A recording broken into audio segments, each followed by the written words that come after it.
اوکی. چه خبر رومینا، خوبی؟ مرسی. سلام، تو خوبی؟ ادای تو منم بد نیستم. اه، ما دفعه پیش که با هم صحبت کردیم مشکلاتی به وجود اومد، قرار شد دوباره ضبط کنیم. مرسی که دوباره وقت گذاشتی، دمت گرم، واقعا مشتی هستی. خواهش میکنم.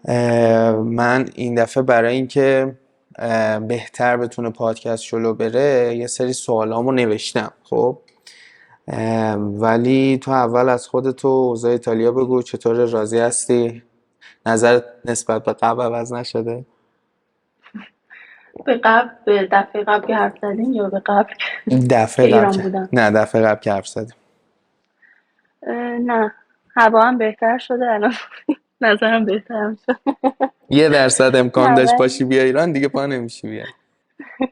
دقیقا، ولی نه خوبه همچنان. خدا رو شکر. چون من میگم دوست دارم اینجا رو کلا. و اینجوری هم هستم که خودم مثلا وفق میدم با آدمای مثلا اینجا در ارتباطم با خود ایتالیایی یا با مثلا یا غیر، حتی مثلا اینترنشنال هر کسی. و خب این راحت‌تر میکنه وقتی که تو اون محیط با خود آدماشون باشی. ام، آره. اوضاع پس بهتر، آره. آره. خدا رو شکر.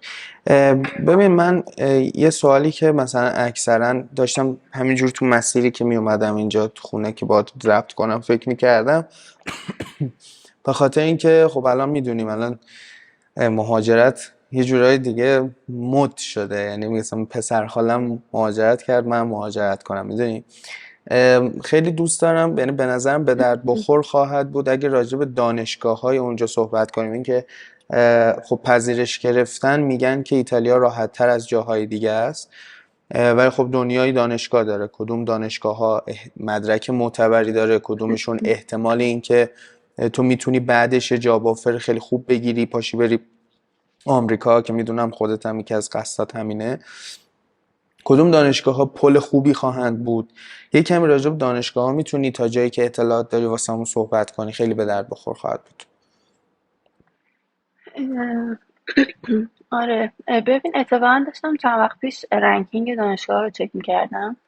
رنکینگ دانشگاه شریف حدود که اینقدر برای ما مثلا بولده، حدود 500 و خورده ایه توی یو اس نیوز.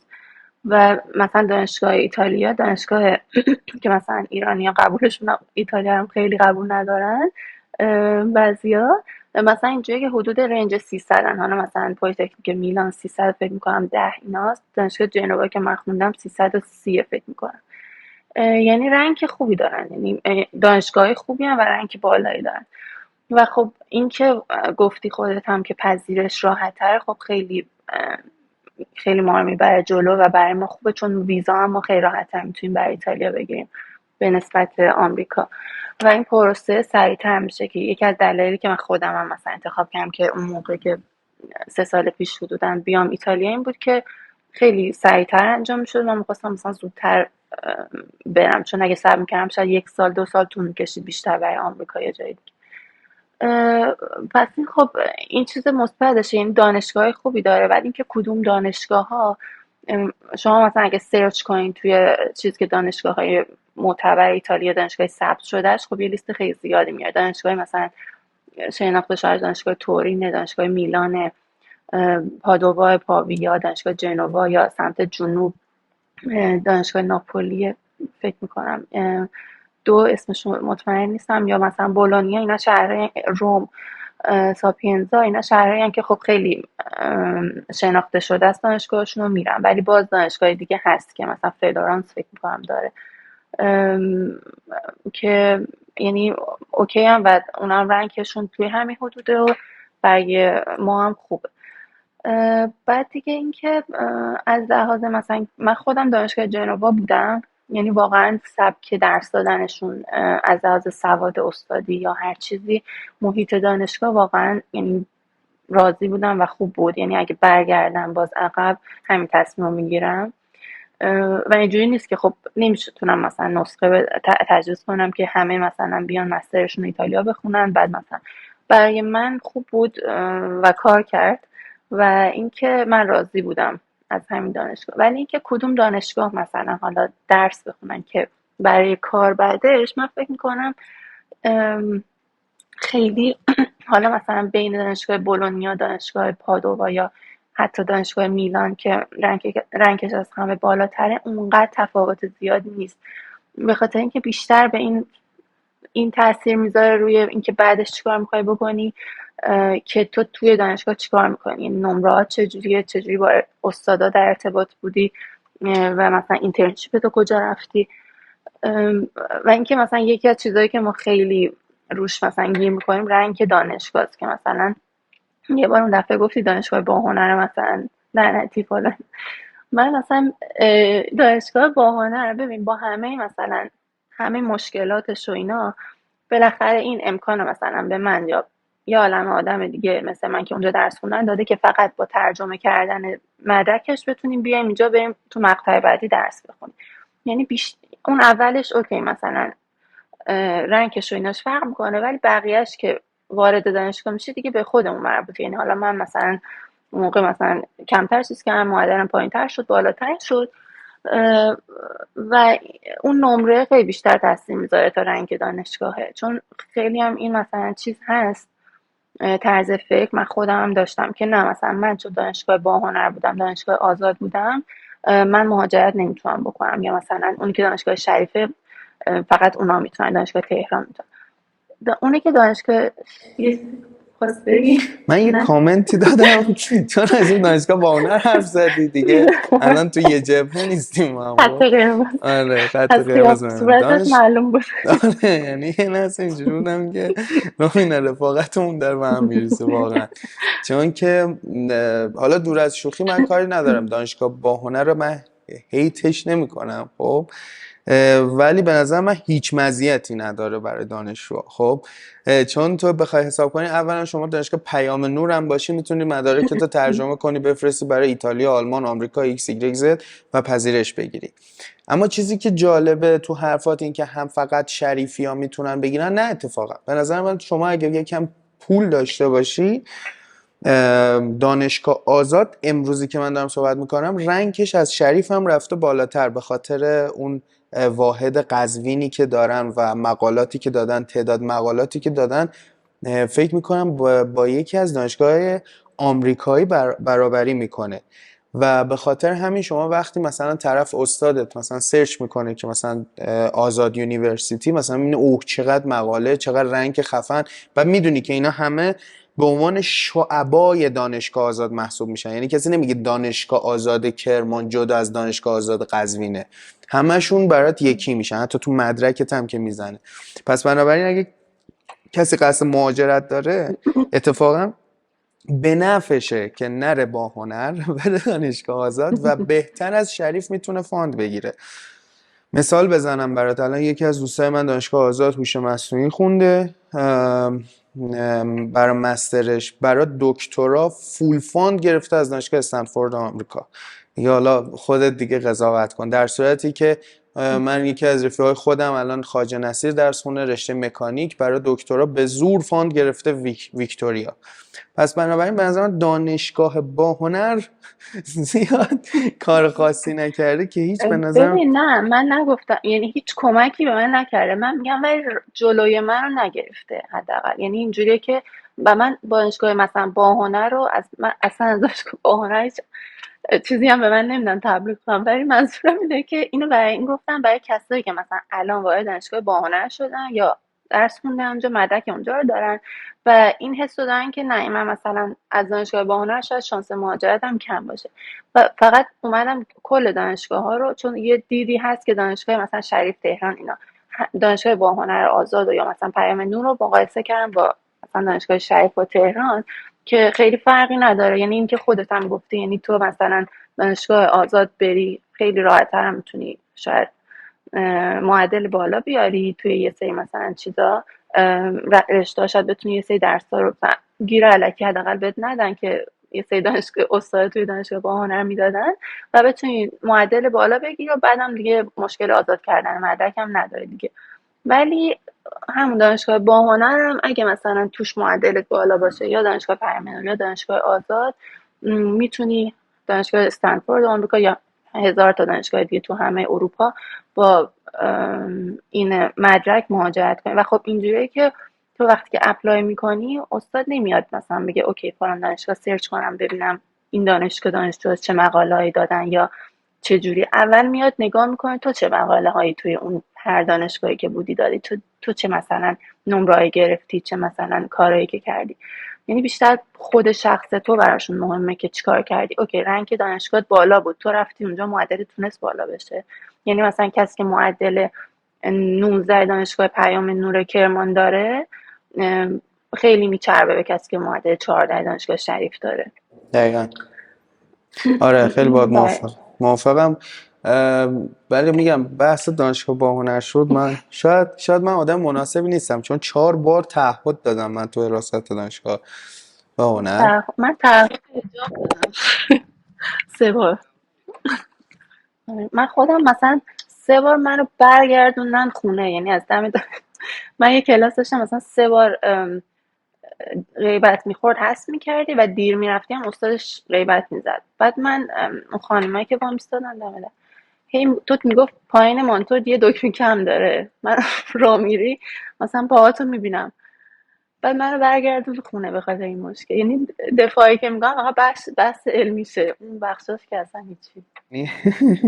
نیاز بگی خم شد بیا همین الان برام دکمه‌شو درست کن به نکبت. خدا. وای من الان ول کنیم شروع میکنم فوش دادن.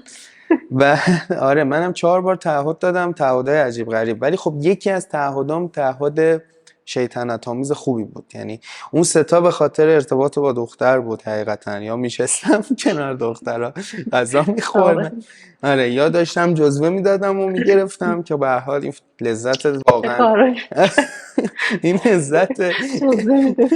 آره این لذت من از من دوره لیسانسه اصلا یکی از تجربه خوبه اینا. خلاصه آره من 4 تا تعهد دادم. شاید من آدم مناسبی نیستم، چون که تقریبا فقط 2 تا استاد از من خوششون میومد، چون من خیلی شر بودم سر کلاس، اصلا فاجعه. یه چیزی میگم یه چیزی میشنوی. یه چیزی که خیلی دوست دارم راجبش موضوع بعد صحبت کنیم رشته‌ته. فکر کنم تو الان چه رشته اونجا میخونی؟ میدونم که الان شغل دیتا ساینتیسته، یعنی به عنوان دیتا ساینتیست کار میکنی و اینا. یه کمی راجع به رشته‌ت و اینکه تو دانشگاه چجوری بود، چیا خوندین هم صحبت میکنی، قطعا به درد بخور خواهد بود برای افرادی که میخوان مهاجرت کنن. من درسم خب تموم شده، ولی مسترم رو کامپیوتر انجینیرینگ گرایش AI یعنی هوش مصنوعی خوندم که تقریبا این میشه شبیه کامپیوتر ساینتیست. فقط اینجوریه که کم ما پروژه محورتر بودیم و اونها کم تئوری تر بودن. بعد آره الان به عنوان دیتا ساینتیست کار میکنم توی شرکت رباتیک. و اینکه چه جوری بود رشتم، ببین فرقی که مثلا داشت، خب ما مثلا لیسانس کلا تئوری تره، وقتی که مثلا هرچی میری بالاتر بیشتر مثلا پروژه محورتر میشه، یعنی تعداد درسایی که باید پاس کنی بیشتر، امتحان کتبی بدی کمتر میشه. بر همین مثلا نمیدونم مستر تو ایران چجوریه، ولی خب اینجا تفاوت مستر من با بچلر من خیلی بود. چون اینجا کل مثلا درس روی مثلا دور پروژه، یعنی دور محور پروژه میچرخه، اینکه مثلا تو پروژه رو بتونی انجام بدی یا نه. و اینکه بخش اصلی مثلا یه درسی نمرش از پروژه است. مثلا اگه 30 نمره، مثلا از 20 بگم، اگه 20 نمره مثلا کل درسه، حدود مثلا 18 نمرش ممکنه پروژه باشه، یا اصلا ممکنه کل مثلا امتحان پروژه باشه. و اینجوریه که مثلا پروژه رو انجام میدی، بعد موقع تحویل پروژه مثلا حالا از درس هم ممکنه ازت سوال بپرسن، یا اینکه فقط از پروژه باشه. یه سری درس هم هست که نه، حالا هم امتحان کتبی داره هم پروژه، ولی این پروژه کنار نمیره. مثلا تو دانشگاه با هنر اینجوری بود که اصلش امتحان کتبیه بود، یعنی امتحان برنامه‌نویسی کتبی میدادیم و کد روی کاغذ مینوشتیم این ای چه میدونم فلان. ولی اینجا نه، یعنی تو اصلا هم چیزی نیست. ولی نمیدونم، خب شاید مستر حالا تو ایران هم بیشتر پروژه محورتر. خب این خیلی خوب بود و اینکه باعث شد که یعنی من مثلا بخش اعظم چیزی که مثلا واقعا یاد گرفتم یکیش مربوط به مسترم بود و یکیش بخش بعدش که اینترنشیپ هم مثلا اومدم عملی توی همینجا که کار میکنم انجام دادم. یعنی یه سری چیزایی که فقط تئوری خونده بودم و بعد از اینکه حالا مثلا پروژه‌اشو انجام دادم تازه میفهمیدم چجوریه. بعد درسایی که داشتیم مثلا دیگه همه شاخه های چیز، یعنی مثلا دیتا ویژوالایزیشن، ماشین لرنینگ، آرتفیشال اینتلیجنس، نمیدونم ادوانس هوش مصنوعی پیشرفته، یا اینا رو یادم. آره اینا مثلا حالا باز جزئی تره، مثلا تو همون دیتا ویژوالایزیشن که مثلا چجوری ویژوالایز کنی یا اونجور چیزا، یا مثلا پروژکت منیجمنت داشتیم، مثلا حتی مدیریت پروژه و اینا. خب اینجوری که تو حالا درس‌ها رو میخونی، بعدش خودت تصمیم میگیری کدوم شاخه میخوای بری، یعنی کدوم بخششو بیشتر دوست داری، مثلا میخوای ماشین لرنینگ کار کنی یا تو بخش دیتا ویژوالایزیشنش بمونی. ایناش آره. آره میفهمم. بعد یه چیزی اگه مثلا میگم یک نفر بخواد نه حالا از دانشگاه با هنر، از هر دانشگاهی، از لیسانس باشه بیاد مثل تو یه دانشگاه خوبی که تو درس خوندی و خب حالا میگی راضی هستی ازش، تو این رشته درس بخونه، چه پیش نیازهایی داره؟ میدونی چرا این سوالو میپرسم؟ چون الان مثلا یکی از دوستای من که دانشگاه ویکتوریا الان داره درس میخونه اینجوریه که نیما من خب ارشدش خیلی خوب خوند، خیلی ردیف خوند و دکترا الان رفته برای فاندش. میگه که ما اصلا اون چیزایی که خوندیم من فقط 20% دارم به کار میبرم واقعا. و چون به قول تو پروژه محوره، با یک ابعاد دیگه ای از کار آشنا میشیم. مثلا خیلی ها راجع به زبان برنامه‌نویسی آر با ما اصلا صحبت نکردن تو دانشگاه، راجع به لایبراری های پایتون کسی با ما صحبت نکرد، راجع به پاندا کسی با ما صحبت نکرد. فرض کن الان یک نفر مثلا مثل خودت برگشتی به زمان قبل، بخوای پاشی بریم اونجا، برای اینکه اذیت نشه و تو این پروژه محور بودن بازی روون جلو بره، چه چیزایی رو کار کنه بهتره براش؟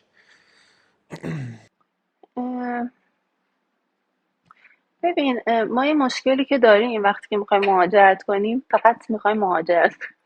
یعنی میگیم که هر دانشگاهی، یعنی مثلا هر کس هدفش فقط آمریکا باشه، مهم نیست هر رشته. یعنی مثلا اون موقعی که من میخواستم مهاجرت کنم، اگه میومدم تو عمرانم به من یه چیزی ربط به کامپیوتر میگفتم بیا، میگفتم حالا میرم اونجا مثلا یه کارش میکنم دیگه. میدونی، یعنی ما فقط به قبلش فکر میکنیم، به بعدش فکر نمیکنیم. یا مثلا من با دوستام حرف میزدم، میگفت خواهرم میخواد بیاد اینجا کامپیوتر بخونه. گفتم پیش زمینه‌شو داره، یعنی مثلا برنامه نویسی بلده؟ گفت نه ولی دوست داره. میدونی این که اینجوری بود، میگفت فقط میخواد بیاد. خب مثلا تو وقتی اینجا مستر سر کلاس میشینی، دیگه کسی به تو برنامه نویسی یاد نمیده. یعنی یه سری چیزا رو پیش‌فرض اینجوریه که تو بلدی، تو برنامه نویسی و بلدی. مثلا من میام به تو یاد میدم تو چجوری پروژه ماشین لرنینگ انجام بدی. و خب من میتونم بگم پیش نیاز اصلی هستش هم برنامه نویسی. یعنی تو برنامه نویسی مثلا پایتون فقط اینجا مثلا خب مطلبم کار میکنم ولی پایتون کافیه. بعد میتونی حالا اونم در یه حدی بلد باشی پروژه ها تو انجام بدی، ولی مثلا تمرکزش روی پایتون بود پروژه های ما و میتونست کسی اگه مطلب بلد باشه تو مطلبم انجام بده. یعنی تو اگه برنامه‌نویسی پایتون خوب باشه، اینجا بیای بقیه چیزا رو مثلا یاد دادم واقعا. یعنی من مثلا تو زمینه یه ماشین لرنینگ نبودم، تو زمینه مثلا هوش مصنوعی اینا نبودم و لیسانسم فقط کامپیوتر بود و مثلا ما SQL خوندیم، برنامه‌نویسی مثلا سی شارپ خوندیم، سی پلاس پلاس خوندیم. یعنی اینجور چیزا بود. مثلا کامپایلر بود، خیلی گسترده بود و اینجا خب خیلی جزئی تر شد. ولی کسی که مثلا میخواد واقعا مثلا اینجا براش راحت باشه، یعنی مثلا درسش رو تموم کرد یا کلا وقت داره که بخونه، خب این که مثلا یه یعنی آشنا باشه مثلا با ماشین لرنینگ، با دیپ لرنینگ، با این مفاهیم. بعد اینکه یه پیشنهادی که خیلی دارم اینه که به انگلیسی مثلا، یعنی شروع کنی سرچت به انگلیسی باشه. یعنی من مثلا از ترم اول دانشگاه دیگه اصلا سرچ فارسی نکردم، یعنی مثلا روی کیبورد لپتاپم مثلا فارسی ندارم، یعنی اون چیزاشو که مشخص بشه، چون واقعا اصلا به درد نمیخوره. یعنی تو اصطلاحاتی که میخوای استفاده کنی یا مثلا حرفی که میخوای بزنی دیگه به انگلیسیه، یا مثلا هر مقاله‌ای بخوای بخونی، هر کتابی بخوای بخونی، اینا دیگه به انگلیسی و فایده نداره. تو و اینکه خوبه که تو فهمت شاید بیشتر باشه تو فارسی، ولی تو یه جایی میفهمی فارسی رو، بعدش که میای تو مثلا مقاله انگلیسی میخونی، چون کلمه ها رو همه به فارسی بلدی، دیگه نمیفهمی اون مقاله چی میگه. یعنی بهتره یه جایی تو کمتر بفهمی ولی این کلمه ها رو همه آشنا باشی، بعد با بیشتر خوندن اون مثلا این مقاله ها یا مثلا چه میدونم پروژه انجام دادنه فهمت هم بیشتر بشه. بعد اینکه خب همین مثلا یکی از سایت هایی که خیلی خوبه برای برنامه نویسی لید کوده که میشناسی حتما، که اگه بخواد کسی مثلا مثلا زبان برنامه نویسیش قوی بشه. ولی برای پروژه ماشین لرنینگ اسمش یادم رفت، کگل بود، کگل و اون خب خیلی خوبه، یعنی میتونه مثلا پروژه ماشین لرنینگ رو انجام بده. و یا مثلا دوره های چیزام خیلی خوبه، مثلا کورسرا که اگه بتونم چیز بگیرن، یا حتی دورهایی که رایگان هست، یا یوتیوب. یعنی نه مثلا خودم وقتی که مثلا توی دانشگاه بودم فکر کنم 20 تا کلاس برنامه‌نویسی و اینا ثبت نام کردم. بعد وقتی که تو هی ثبت نام میکنی فقط کلاس رو میری، اینجوری فایده نداره تا خودت مثلا دست به کد نشی، چون این دوتا مثلا سایت ها اینجوریه که خودت واقعا باید بری مثلا کدش رو تمرین رو انجام بدی، مثلا کد پایتون رو بزنی یا پروژه رو انجام بدی، وگرنه پیش نمیره. این که مثلا تو بشین 10 ساعت یه ویدیو ببینی که داره پایتون رو به تو توضیح میده، هیچ تأثیری نمیذاره، من گارانتی میکنم روی من تاثیر. برای همین یعنی اینجوریه که کسی که میخواد بیاد دست به کد بشه، یعنی یه کار، حتی یه پروژه خیلی کوچیک رو خودش انجام بده، یه مثلا با مثلا یه چیز دیتا ویژوالایزیشن ساده هم شده انجام بده. و اون انگلیسی چیز کردن خیلی مهمه. یعنی مثلا من اولا که اومده بودم، ما یه شانسی که داشتیم به خاطر کرونا همه کلاس ها ضبط میشد و خب میتونستی با زیرنویس ببینی. ما مثلا اولا زیرنویس رو استفاده میکردم، ولی بعد که مثلا هی سرچ انگلیسی کردم اونقدر بهم مثلا کمک کرد که واقعا مثلا کامل میفهمیدم دیگه. و این انگلیسی خوندن خیلی کمک میکنه. انگلیسی مثلا تو محیط انگلیسی مثلا کد بزنی، پروژه انجام بدی. آره آره. من کگل که خیلی قبولش دارم، چون به نظرم تنها پلتفرمیه که اصلا تئوری کار نکرده عملا. یعنی حتی اون تئوریش هم تو بحثش اگه بخوایم دقت کنیم، تو همون بحث تئوری هم دائم در حال اینه که آقا با این کد این اتفاق میفته، با این کد این اتفاق میفته. و اگه کسی میخواد مسیری رو بره که پایتون بلد باشه، یا دیتا ساینتیست بشه، یا ام ال انجینیر بشه، حتی دیتا آنالیست بشه، به نظر من کگل دیگه انقلابیه در این صنعت. من خیلی دوستش دارم. تقریبا من تمام سرتیفیکیتاشو گرفتم. درسته که سرتیفیکیتاش مثل کورسرا جوابگو نیست، ولی یعنی جوابگو نیست برای گرفتن جاب آفر و امثال هم ها، ولی به نظر من بهترین مسیر برای یاد گرفتن کگل. خیلی خیلی عزیزه. تا حالا تو کامپتیشنش شرکت کردی؟ هیچ کدوم از کامپتیشناش؟ نه. آره یه مش نابغه مریض روانی اونجا، اصلا یه چیز عجیبی، جدی میگم. یعنی یه کامپتیشن داشت که شما باید مصرف انرژی 24 ساعت آینده رو پردیکت کنی، استیمیت نه پردیکت کنی. بعد اینجوری بود که 15 تا پارامتر بهت میداد، ویند اسپید میداد، چه میدونم 1000 تا پارامتر دیگه بهت میداد. تو از روی این پارامترها باید ترین میکردی که 24 ساعت آینده رو مثلا پیش بینی کنی. خوشحال بریم تو کامپتیشن، شاید یه پولی گیرمون بیاد. جایزش هم بود 250,000 $. جوزمون که بارو بستیم تموم شد دیگه. رفتم شرکت کردم، با دقت 97% تحویل دادم. گفتم دیگه امکان نداره بالاتر از 97 اصلا وجود نداره، چون دیتامون ناقصه. یه پاکستانی اومد رومینا با دقت 99% از روم رد شد. نه، یه چیز زنده است. یعنی تو میری میبینی که یه سری آدم دارن این پروژه رو انجام میدن و توی یه کامیونیتی قرار میگیری. اینجوری نیست که فقط بری یه ویدیو، یه کورس بر خود ببینی. دقیقا دقیقا اینو هستم خیلی. الان چیزی که هست، خیلی دوستان راجبش حرف بزنم، فرق بین دیتا ساینتیست و ماشین لرنینگ از نظر تو چیه؟ ماشین لرنینگ انجینیر. چون دارم میبینم پوزیشن های شغلی مختلفی که تو لینکدین من بررسی میکنم، دایره اون دیوتی یا وظایفی که بهشون داده شده تقریبا یکیه، اما دیتا ساینتیست کمی پت و پهن‌تر و تعداد زیادتره. دوست دارم فرقشو از زبون تو بشنوم، چجوری هم میبینیش توی حوزه دانشگاه، کار و ببین، فقط هم آخه این دوتا نیستن. باز مثلا دیتا آنالیست هست، دیتا ساینتیست هست، دیتا انجینیر هست، ام ال انجینیر هست، ای آی انجینیر هست، یعنی خیلی مثلا اسم زیاد دارن. ولی مثلا اگه بخوام خیلی کلی بگم، مثلا ام ال انجینیر بیشتر تمرکزش روی دیولپ کردن اون مدل است، روی قسمت بخش ماشین لرنینگش و ایناشه. دیتا آنالیست بیشتر مثلا بخش داده است، یعنی وقتی که داده رو گرفتن بیاد مثلا دیتا ویژوالایزیشن انجام بده، بیشتر مثلا همون ویژوالایزیشن داده است که بیاد مثلا آنالیز کنه که این یه چیزی از توی اون دیتا در بیاره که به درد اون ام ال انجینیر بخوره. باز مثلا دیتا ساینتیست یکم کل اینا رو بیشتر در بر میگیره، یعنی از بخش دیتا هست که دیتا رو بگیره و مثلا یه تحلیل و تفسیر روش انجام بده. حالا میتونه خودش یا از دیتا آنالیست کمک بگیره، مثلا دیتا ویژوالایزیشن هم انجام بده و بعد مدل هم دیولپ میکنه. ولی حالا اون دفعه هم که گفتم، یعنی مثلا تو توی لینکدین نگاه کن، یعنی نمیتونی بگی که اوکی دیتا آنالیست کسیه که این کار و این کار رو میکنه، یا ایمیل انجینیر این کار رو میکنه. یعنی خود شرکت ها هم نمیدونن دقیقا اکثرا که ایمیل انجینیر فرقش با دیتا ساینتیست کیه.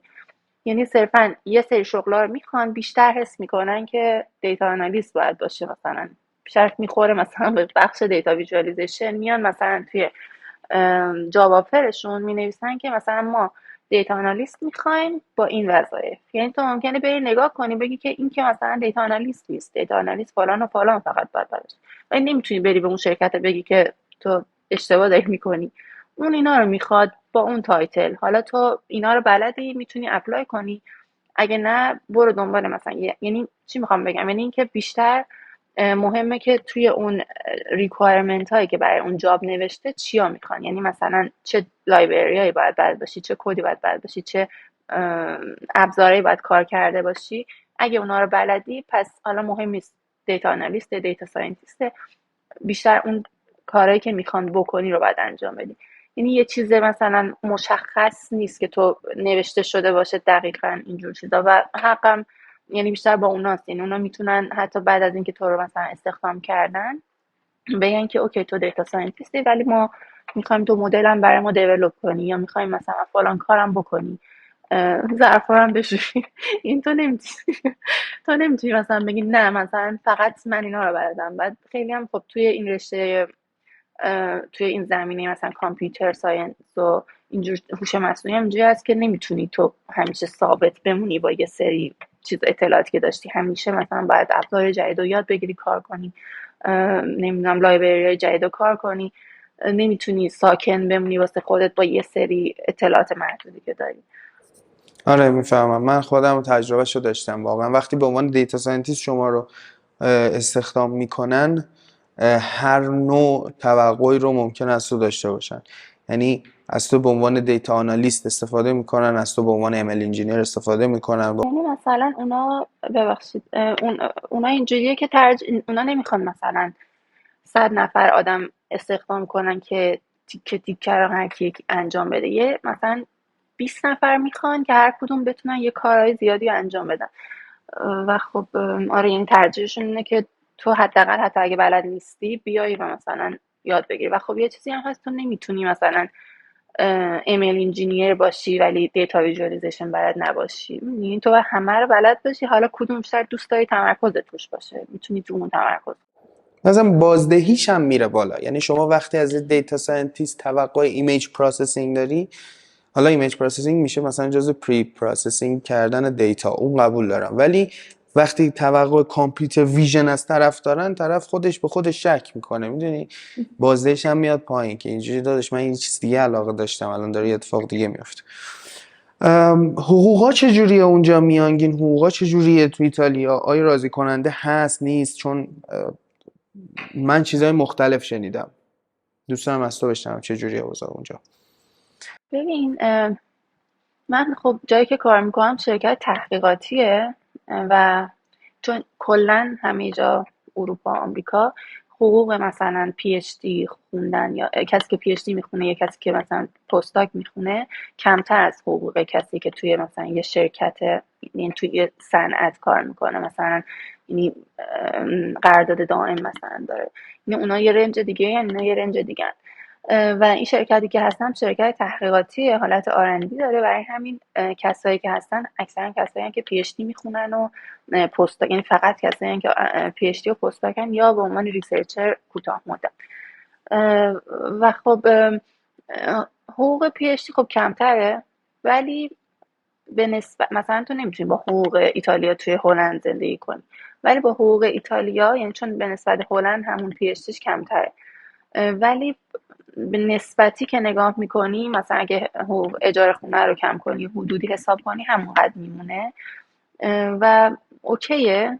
بلند مدت نمیشه مثلا بشنم، یعنی من خودم نمیتونم نگاه کنم مثلا با یه حقوقی مثلا بگیرم و اجاره رو بدم و مثلا تا یه حدی زندگی کنم. یعنی اینجوری نیست که مثلا تو بخش زیادی برات بمونه مثلا بتونی کارهای دیگه ای بکنی. ولی میگم به نسبت هزینه‌های زندگی توی خود ایتالیا خوبه و خب توی اینداستریش بیشتر هم هست حقوقش، ولی اینکه مثلا میگم بلند مدت من نمیتونم، چون جای شاید پیشرفتش کمتر باشه به نسبت چیزای دیگه. یعنی تو خود آدماشون آدمایی نیستن که مثلا تو خیابون تو خیلی ماشینای مثلا خوب نمیبینی، به خونه هاشون اونقدر اهمیت نمیدن، در حالی که تو آمریکا خب خیلی فرق میکنه. اروپا معمولا بیشتر به این سمته که همه توی سطح اوریجی هن. و اینجوری آره، یعنی من یکم مشکل با این سبک زندگی دارم بیشتر حالا تا اون حقوق اون. خیلی قانعن پس آره. آره حقوق رو میزنن شکایت زیاد میکنن، یعنی کلا اصلا همکار من اینجوریه که همش شکایت و اینا، ولی آره راضی هن با همین شرایط. تحقیقات یعنی توی شرکت تحقیقاتی کار میکنی، چرا توی مارکت کار نمیکنی؟ برای بحث زبانه؟ نه همش زبان ایتالیایی میخوان. نه یکم اینکه مسیرم به اینجا خورد و خیلی دوست دارم این شرکت رو. چرا؟ به خاطر اینکه یه شرکت بین المللیه، یعنی اینکه ارتباط خیلی در ارتباطه با مثلا کشور دیگه و چون من مثلا خیلی شناخته شده هستم. من از اولی که اومدم دوست داشتم بیام اینجا، بعد برای اینترنشیپم اپلای کردم اومدم تز مسترم رو اینجا انجام دادم، بعد خوشم اومد، یعنی اونا هم خوششون اومد، گفتم بمون، منم موندم. بعد اینجوریه که یعنی باید تصمیم مثلا اینجوریه که میتونم پیشیمو بخونم یا نه باید این تصمیم رو بگیرم. ولی اینکه مثلا دوست دارم اینجا رو اینه که ببین مثلا فرقش چیه توی اینداستری که تو میری یکم خب خسته کننده میشه یه جایی، این تو و یه سری کار تکراری رو همیشه انجام بدی، مخصوصا شرکت های بزرگ. این تو استارتاپ ها شاید جالب تر باشه چیزتر، ولی توی شرکت های بزرگ مثلا فیسبوک میان به تو میگن فلان کارا رو انجام بده، تو بعد در روز سر یه ساعت بری سر یه ساعت برگردی و اینا. اینجا اینجوریه که مثلا یه سری گروه های خیلی، یعنی چند تا گروه داره و فقط هم توی اینجا بین جنوا و میلانه. یه سری گروه ها داره هر کدوم مربوط به رباتیک و هوش مصنوعی، ولی تو زمینهای مختلف کار میکنن و اینکه هر کدوم هر گروهی یه پی آی مختلف، یه رئیس مختلف داره و حالا این گروه ها میتونن با هم در ارتباط باشن و اینا ریسرچ انجام میدن. و خوبیش اینه که یه حالتیه که هم انگار اینداستریه هم انگار ریسرچه، یعنی نه اون خسته کنندگی مثلا جابو داره که تو سر موقع باید بری و اینا، نه اینکه فقط تو محیط دانشگاه باشی و فقط مثلا توی اتاقی واسه خود ریسرچ انجام بدی. و همین مثلا اینجوری که تا الان وسوسه شدم و موندم و اینشو مثلا خیلی دوستم، یعنی یه محیطی داره که تو همش کنفرانس برگزار میشه، ورکشاپ برگزار میشه، یعنی اینجوری نیست که یه محیط مثلا یه بعدی باشه که فقط مثلا بخش دانشگاه. یعنی آدم میان اینجا در ارتباط با دانشگاه پیششون رو اینجا انجام میدن، تمام مدت اینجا ولی مدرکشون از دانشگاه میگیرن. فکر میکنم همچین مثلا شرکت های توی ایران هم خیلی جاش خالیه، یعنی فکر میکنم هست یه سری محدود، ولی به این یعنی به این مدل که واقعا مثلا پی اچ دی رو بیا اینجا انجام بدی فکر کنم نیست. و خب خیلی جالبه فکر میکنم اگه تو بیشتر تو چه ایریایی باید کار بکنی، ریسرچ انجام بدی؟ ببین گروهی که من کار میکنم گروه صاف رباتیکه، نمیدونم صاف ربات رو تا حالا باهاش آشنا بودی یا نه. صاف رباتیک چیه؟ مثلا اینکه تو بخوای یه جراحی رو انجام بدی داخل مثلا بدن آدما، نمیدونم برای مثلا تشخیص سرطان یا مثلا تشخیص سرطان سینه، تشخیص مثلا برای بافتای بدن، اینا خب نمیتونی رباتای بزرگ مثلا رباتایی که خیلی سفتن و بفرستی مثلا توی بدن، بر همین یه سری رباتای نرم نیاز داری. رباتای نرم مثلا با سیلیکون ساخته میشه، یعنی داخلش مثلا یه سری سنسور داره و اینا، ولی بیرونش حالت مثلا میتونه سیلیکون باشه یا مثلا چیز دیگه، ولی ما با سیلیکون میسازیم باشه. و اینکه اون ربات دیگه مثلا آسیب نمیزنه مثلا به بدن یا توی محیطای دیگه. مثلا گروهی که من هستم ساف ربات توی اگریکالچر، یعنی مثلا برای من کلی فارسی بلد چون این کلمه همش به انگلیسی گفتم خیلی کم توی یعنی اینجوری توی این واقعا برای اینه که میگم مثلا چون همش انگلیسی سرچ میکنم و اینجا همش این کلمه ها رو به انگلیسی میگیمه وگرنه فارسی بلد. اینجا مثلا میام برای مثلا میوه ها، من تزی که انجام دادم برای یه ساکشن کاپ بود که مثلا اندازش خیلی کوچیک بود و میتونه سفتی و نرمی اجسام رو تشخیص بده. حالا اینو چجوری تشخیص میده؟ از طریق سنسورایی که توشه. کار من این بود که یعنی دیتایی که با تاچ کردن با اون میوه یا جسم میگیره رو بیام روش یه تحلیل انجام بدم که بتونه بر اساس تفاوت مثلا حالا پیک سیگناله بتونه بفهمه یه میوه رسیده یا یک میوه نرسیده فرقشون چیه و اینو پیش بینی انجام بده. مثلا روی مانیتور نشون میده که مثلا این میوه تو رسیده است، مثلا برای چی خوبه مثلا بخوای از درخت یا آدما نرم بچینن مثلا میوه ها رو، یا مثلا میوه‌ای که با خب این میتونه با کامپیوتر ویژن باشه، مثل میوه‌ای مثل سیب که تو نگاه میکنی از ظاهرش میفهمی رسیده است یا نه. یعنی تز من روی کیوی بود که از ظاهرش نمیفهمی، باید حتما لمسش کنی و یکم فشار بدی. خب این خیلی خوبه، یعنی تو این حجم آدم رو نیاز نداری که برن مثلا میوه ها رو از درخت بچینن و این وصل میشه حالا به یه ربات مثلا بزرگی مثلا این رباتیک آرما و میتونه مثلا بره توی درختها. این کاری که الان انجام میدم اون بخشش بود برای تزمین بود که بتونه تشخیص بده سفتی و نرمی. و الان این که در ارتباط با یه ربات سخت بتونه حالا اینا با هم در ارتباط باشن و این دیتا رو بده به ربات، مثلا دستور بده که حالا وقتی میوه چیدی مثلا برو بذارش تو فلان جا، میوه مثلا رسیده رو یه جا بذار، میوه نرسیده رو یه جا بذار. یا مثلا توی شرکت ها که بتونن مثلا سورتینگ رو انجام بدن بین میوه ها که مثلا وقتی میخوان توی بخش های مختلف ببرنش. این یه کاریه که آره. جالبه خیلی. رومینا، من دوست دارم این آخری 2 سناریویی که قبلا من راجبش با هم حرف زدیم و بیان کنم و تصمیمت رو بدونم تو هر کدوم یا انتخابت رو بدونم. در حال حاضر ما الان تو ایران شرایط اسفناکی رو داریم، یعنی 2 ساعت در روز برق میره. این کاملا طبیعی شده. احتمال اینکه سال آینده این مقدار به 4 ساعت برسه باز هم هست. کلی محدودیت برای اینترنت داره به وجود میاد. سرعت اینترنت هر روز داره نسبت به دیروز کمتر میشه. احتمالاتی داده میشه مبتنی بر این که فیبرای نوری که دارن به صورت زمین توی زمین میکشن به دلیل اینکه بخوان اینترنت ملی رو راه بندازن و یعنی ارتباط اون با بیرون قطع میشه. قشنگ میشیم کره جنوبی، کره شمالی بود داره بکنم. آره کره شمالی بود.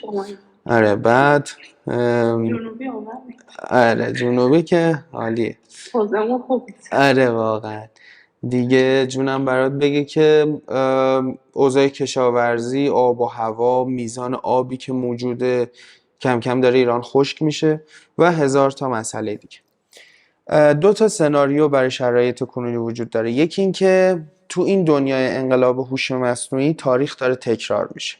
درست مثل زمانی که اسمارت فون ها درست شدن، گالکسی S1 اومد، آیفون 4 اومد، چه میدونم استیو جابز از اون طرف، سامسونگ از اون طرف، یکیشون گوگل پلی استور داشت، یکیشون اپ استور داشت و همه این اتفاقات داشت زمانی میافتاد که ایران هیچ کدوم از اینا رو نمیتونست داشته باشه. یعنی گوگل پلی استور به محض اینکه لانچ شد به محض اینکه لانچ شد تقریبا میتونم بگم این حدود 3 ماه بعد 4 ماه بعدش فیلتر شد و دسترسی بهش خیلی سخت بود، یا حتی اگه فیلتر نبود بالا نمی اومد، انقدر که حجیم بود و سرعت اینترنت ما جواب نمیداد. اما در اون زمان و مکان یه عده فرار کردن، گفتن آقا انقلاب اسمارت فونه، باید پاشیم مهاجرت کنیم و واقعا هم کار خوبی کردن. شاید توی کمپانی های اسکیل شروع کردن به کار کردن مثل گوگل، اپل و مایکروسافت و یه عده هم گفتن آقا این فرصته، این تهدید نیست، ما زیرساخت نداریم، اینترنت نداریم، پلتفرم‌های پلی استور و اپ استور برای ما بستن، بیایم چیکار کنیم؟ کافه بازار بزنیم. کافه بازار رو زدن و این کافه بازار زده شد، پشت بندش دیوار اومد و ما از این تهدیدها استفاده کردیم، چون زیرساخت نداریم، چون فیلتریم، چون محدودیم، چون بدبختیم و از این استفاده کرد و کلی پول در آورد. اوکی. و الان تو این شرکت چند 10,000 نفره دارن کار میکنن، البته پلتفرم‌های مختلفش در مجموع، دیوار، بازار و امروز هم به نظر من داره تاریخ تکرار میشه. ما داخل انقلاب هوش مصنوعی هستیم. چت جی پی تی برای ما فیلتره، گوگل جمینای برای ما فیلتره، لاما برای ما فیلتره. خیلی از در واقع ربات هایی که اکستنت هایی که براشون اومده برای ما اصلا قابل دسترس نیست. حالا امروز در این زمان و مکان ممکنه ما به خاطر مثلا زیرساخت هایی که نداریم این تهدیدها رو تبدیل به فرصت کنیم و اینجا کلی پول در بیاریم. و این یه سناریویه، این تمام حرفایی که بهت زدم یه سناریویه که خیلی هم میگن قرار دوباره اکوسیستم استارتاپی ایران زنده بشه. اگر این اتفاق بخواد بیفته، امثال من و تو که دیتا ساینتیستیم، امثال وب دیولپرها، بک اند، فرانت اند، ویندوز اپلیکیشن دیولپرها، همه تمام اینها میتونن امیدوار بشن، چون اکوسیستم دوباره زنده شده و اکوسیستم وقتی زنده میشه مثل سال 96 97 دیگه، اینوستورهای خارجی اومدن تو بازی و تو تهران همایش برگزار میشد، از آلمان می اومدن، از آمریکا می اومدن و چون ارزش پول ما خیلی کمه متاسفانه می اومدن یه پول کمی سرمایه گذاری میکردن، 4 تا استارتاپ رو تو 4 تا کمپانی مختلف لانچ میکردن. حالا هم امکان داره این تاریخ تکرار بشه. این یه سناریو بعدی این که دیگه این ایران بهش امیدی نیست. چرا اکوسیستم استارتاپی ایران بهش امیدی نیست؟ شاید در جمله بهتر بخوام بگم چرا؟ به خاطر اینکه توی اکوسیستم استارتاپی ایران انقدر ما کمبود داریم که کسی به خلق ارزش توجه نمیکنه. مثال میزنم، ما هیچ ارگان دولتی و یا نیمه دولتی نداریم که توی مملکت خونه بده به مردم، حالا چه اجاره بده چه بفروشه به مردم. پس بنابراین من یا سرمایه گذاری اگه پیدا بشه ترجیحش مبتنی بر اینه که به جای اینکه من برم خلق ارزش کنم، برم یه خونه پیش خرید کنم، برم توی شرکت ساختمان سازی سهامدار بشم، اصلا خودم بگیرم یه زمین بگیرم، یه موجه 300 بگیرم بسازم، متری 20 میلیون 30 میلیون 40 میلیون میسازم، متری 80 میلیون 90 میلیون 100 میلیون میفروشم. کجای دنیا همچین سودی هست؟ یه قرونم مالیات نمیدم. یعنی کسایی که میگن میدن به نظر من دو حالت داره، یا دارن دروغ میگن یا اینکه بلد نیستن چیکار کنن. یه قرونم مالیات نمیدن و راحت میشه آدم میلیاردر شد و اگه میلیاردره میتونه راحت 1000 تومنشو بکنه 2000 تومن 3000 تومن. و وقتی سوراخ واسه پول در آوردن مثل امثال ملک، پیمانکاری برق، پیمانکاری ابنیه، چه میدونم زیر ساختا، حتی شما با کشیدن کابل فیبر نوری فکر کنم در ازای هر کیلومتر 150 میلیون تومان میتونی سود داشته باشی و همه هم میتونن این کارو کنن. یعنی الان شما بری تو همین کرمان خودمون با یه شرکت‌های بزرگ مثل دیدوانت قرارداد ببندی، یه ماشین می‌خری 300 میلیون سرمایه‌ت، 2 تا کارگر هم می‌گیری، ماهیانه بیمه و حقوق رد می‌کنی، در ازای هر کیلومتر 150 میلیون می‌کنی تو جیبت، یه قرون هم مالیات نمیدی اگه بلد باشی چیکار کنی. مبتنی بر همین سوراخ واسه پول در آوردن تو ایران خیلی زیاده، واسه همین کسی به دنبال خلق ارزش نمیره و از اونجایی که تورم هم داریم از یه طرف بازی، طرف میگه حالا من بیام ریسک کنم، شاید ارزش پولم بره، شاید پس با همین پول نتونم چه میدونم میوه بخرم فلان اینا، پس بنابراین برم دنبال اینکه یکی رو کنم دوتا گور و بابای خلق ارزش، پس اکوسیستم استارتاپی میمیره. این دوتا سناریو تو از بینش فکر میکنه کدوم اتفاق میفته؟ به عنوان یک فردی که هم تو ایران درس خوندی، هم ارشد تو خارج خوندی و الان هم مشغول به کاری تو خارج از کشور. ببین، فکر میکنم که ببین من کلا آدمیم که سعی میکنم خوشبین بمونم، یعنی اینکه آدم شادی نیستم مثلا بگم همیشه مثلا، ولی سعی میکنم حتی اگه یه وضعیت و شرایط خیلی خیلی بدیه بگم که اوکی این قراره مثلا از توش یه چیز خوبی مثلا برای من در بیاد، یا مثلا اوکی اونقدر وضعیت بد نیست. نمیتونم مثلا از اینجا که نشستم بیام بگم که مهاجرت کنین یا مهاجرت نکنین، نمیتونم بگم مثلا نه بمونین بسازین، خودم از اینجا مثلا چیز کنم. ولی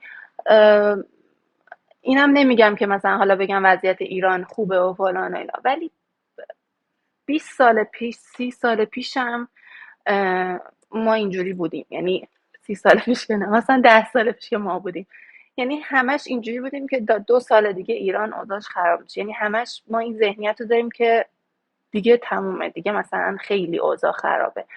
از اونی که ما فکر اوضاع خوب نیست، ولی از اون شدتی که فکر میکنیم یکم بهتره و جای امید هست.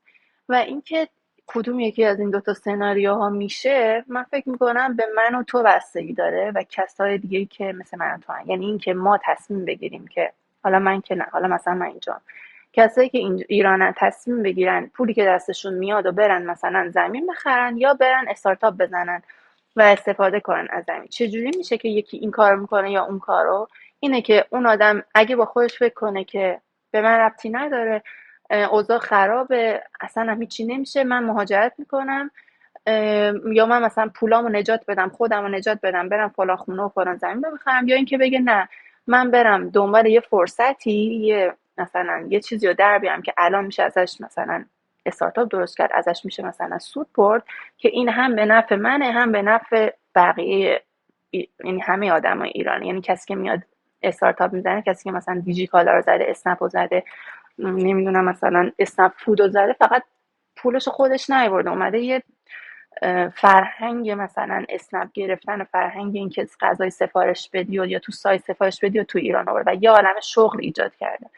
یعنی اون آدم همت کرده، دمش گرم، پولی که مثلا گرفته رو، ولی خیلی هم سود رسونده به من و تو. و این به این بستگی داره که آدمای مثل اون آدما پیدا بشن، یعنی تو ذهنیت تو به این تغییر بدی که اینجوری نگه داری که نه اوضاع خیلی خرابه، برق میشه 4 ساعت قطع میشه، 10 ساعت قطع میشه، ایران تمام میشه، میشی مثلا افتضاح اوضاع. یا اینکه بگی اوکی اوضاع الان بده، من چجوری میتونم یه راهی پیدا کنم که از این اوضاع بد مثلا یه چیز خوب در بیارم که حالا اصلا به نفع خودت فقط فکر کنی، به نفع من باشه، که این در نهایت حالا اون سمت استارتاپی میتونه خیلی هم به نفع مثلا آدمای دیگه باشه. یعنی میخوام بگم که با مثلا، چون مثلا من از یه جایی سعی کردم غر زدن راجع به عوامل خارجی رو قطع کنم. یعنی چی؟ یعنی اینکه بگم چرا من تو ایران به دنیا آمدم، چرا تو کرمان به دنیا آمدم، چرا مثلا شانس من مثلا دانشگاه با هنر درس خوندم. اومدم گفتم که اوکی من دانشگاه ایرانی که توی دانشگاه با هنر درس خوندم، چجوری میتونم مثلا الان که من دوست دارم مهاجرت کنم، چجوری میتونم مهاجرت کنم؟ من با این معدل، با این نمره ها مثلا بدون مقاله چجوری میتونم مهاجرت کنم؟ یا مثلا من که مثلا اینقدر پول دارم الان که مثلا وضعیت اینقدر خرابه، چجوری میتونم مثلا حالا رستوران بزنم، یه استارتاپ بزنم، یه مثلا فروشگاه کوچیک بزنم، یه ایده ای داشته باشم، یه کافی شاپ بزنم که بیام یعنی یه استفاده بکنم بدون اینکه، چون اون دید منفیه که داری، اون طرز فکر منفیه که آدم نگه داره برای خودش، همش به ضرر خودته. یعنی تو وقتی همش به عوامل خارجی و مقصر میدونی، هیچ سودی به اون بقیه نمیرسونی. یعنی اوکی ما همه ناراضییم از وضعیت و وضعیت هم بده، ولی تا وقتی که ما فقط نارضایتیمون مثلا با شکایت کردن و غر زدن نشون میدیم، هیچی عوض نمیشه. کی عوض میشه؟ وقتی که من بیام مثلا ذهنیتمو تغییر بدم، بگم اوکی اوضاع افتضاحه، من چجوری میتونم از این اوضاع افتضاح مثلا یه سودی برای خودم پیدا کنم، یه جایی که به من سود بده. میگم یعنی اینکه نمیتونی بگیم این سناریو میشه یا اون. چون من مثلا این پادکست که چیزو گوش کردم، واقعا پیشنهاد میکنم همه گوش کنن، پادکست طبقه 16 قسمت که با امیر کاظمی بود. چون چیزایی که میگفت واقعا یکم به من خودم خیلی مثلا ناامید شده بودم. یعنی من مثلا با خواهرم حرف زدم، خواهر من کسی بود که کسیه که هنوزم واقعا دوست داره ایران بمونه، یعنی ایران رو دوست داره، سبک زندگی ایران رو دوست داره، اون مدل مثلا. چون ایران واقعا یه چیزایی داره، یعنی تو اون روابطی که داری تو ایران، اون طرز مثلا مهمونی رفتن، اون خوشگذرانی یا هر چیزی، مثلا اون کافه رفتن و تو اینجا نداری. یعنی اینجا یکم خشک‌تره. شاید مثلا خیلی چیزای دیگه داشته باشه ولی ما به اون عادت کردیم. یعنی شاید ما اونقدری که بتونیم تو ایرانی که مثلا خوب باشه خوشحال باشیم نتونیم اینجا باشیم. و وقتی مثلا با خواهرم حرف زدم و اون یکم ناامید بود، یعنی این قطع شدن برق حس می‌کنم خیلی داره مثلا رو همه تاثیر میذاره و ناامیدشون میکنه. وقتی که اونم ناامید شده بود و داشت میگفت شاید مهاجرت کنم بهتر باشه، یکم منو مثلا چیز کرد، اینجوری شدم که منم داشتم یعنی ناراحتم کرد. وقتی که مثلا این پادکست رو گوش دادم خودم اینجوری شدم که شاید واقعا اوضاع اونقدر بد نیست و شاید ما بتونیم یعنی با یه قدم‌های کوچیک یکم مثبت طرز فکرمون رو عوض کردن، یکم حداقل به خاطر خودمون اوضاع رو بهتر کنیم. یا آره موافقم. پس تو انتخابت اینه که تهدید نیست، فرصت. چون به هر حال هر کدوم از ما میتونیم، آره چون هر کدوم از ما میتونیم انتخاب کنیم که چه جوریه و بر اساس این سناریو فکر کنیم، مسیر آیندهمون رو انتخاب کنیم و اینا.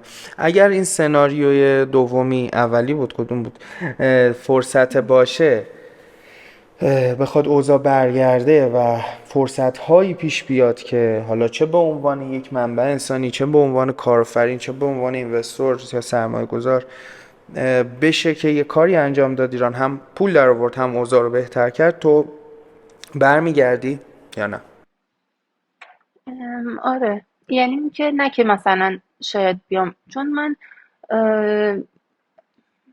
نمیدونم، یعنی من طرز فکر آدمای اینجا رو دوست دارم. یعنی اینکه مثلا و اینکه همیشه یه محیط باشم برام خسته کننده است. حالا اینکه مثلا ایران شرایطش بده یا اینجا خوب تره، نه، اینکه مثلا بیام و همیشه بخوام اونجا بمونم یکم برام خسته کننده است. یعنی دوست دارم مثلا آمریکا رو هم ببینم، اون محیطم ببینم.